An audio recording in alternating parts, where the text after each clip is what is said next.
Australian expat Damian Milverton joins us now from Doha. Good morning, Damian. How are you feeling? Hello, Bridget. I'm feeling okay. Thanks very much. Just relieved that, it's so far been a limited attack on the city so far, and that most of the people here seem to be in safe hands for the moment. Yeah, that's good news. You would have been watching closely as this conflict proceeds in the Middle East. How closely were people in Qatar watching on, and was there any talk that this might happen on that US airbase in Doha? There's certainly an awareness of where the airbase is. It's removed from the city by about 20 miles, but there was absolutely no expectation that this would happen.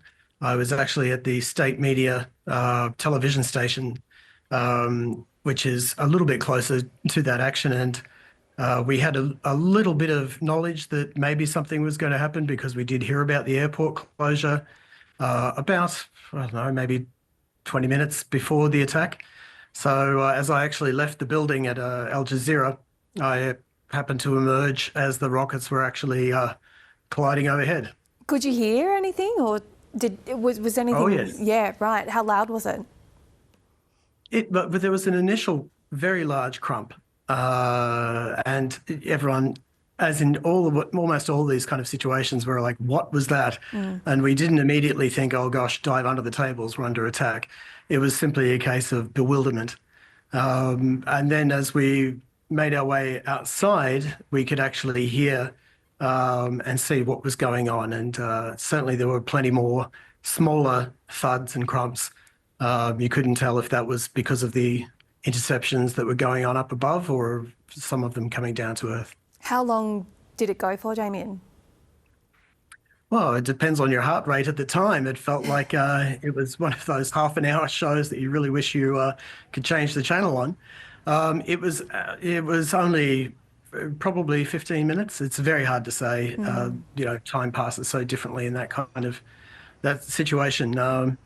But yeah, it was a few intense minutes, put that way. Yeah, it's hard to tell if it's 15 seconds or 15 minutes, I'm sure. And did you get information from the Qatari government as this was happening?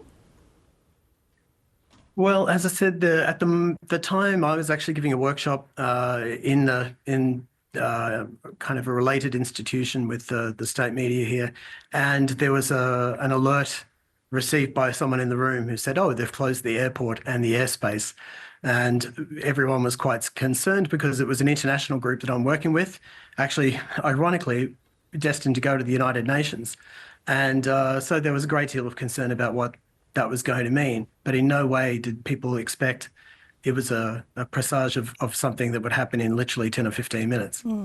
Any thoughts now as to what you might do? Are you happy staying in Doha? Do you feel safe? Would you like to come back to Australia, or what's the sense from colleagues and friends there?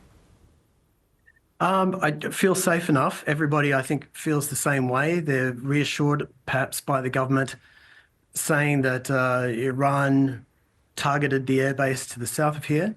But when you see that sort of thing happening above you, and it's unclear whether 1 kilometre or 30 kilometres you are away from what's happening. So people are rightly concerned. And when I returned to the hotel here, thick traffic, my driver was already talking about people panic buying food and water. But the sense of normality returned within a couple of hours. The roads thinned out. People here at the hotel are accepting that we just have to knuckle down and rest for the time being until we know more about what's going to happen next. Certainly, I would be very happy to get back to my family who's in Paris. So that's what I hope will be the case as quickly as possible. Yes, we hope so too. And just if you wouldn't mind, do you get a sense of what everyday Qataris or just people living in the region feel about this latest escalation in the conflict, which has been running for such a long time in the Middle East now? Yeah, I've had only the exposure to the group that I was working with today, who are indeed all Qatari people, young people who, it was a class of about 16, half women, half men, who are planning to travel to the UN and to gain exposure to international politics and relations in the United States. It's a pretty brave group given this current environment. Their expression was very much that it couldn't really happen, it couldn't really expand. However, there's also a sense of fatalism with them as well, and the fact that they're fully aware, having lived in this region, just what could happen, but they're just, like all of us, very hopeful that it doesn't. They're concerned about their families, they're concerned about their own lives and careers, but they also handled it with almost a kind of spirit that I think Australians would know quite well, which is, well, we will knuckle on, we will get going, and we'll see what happens next.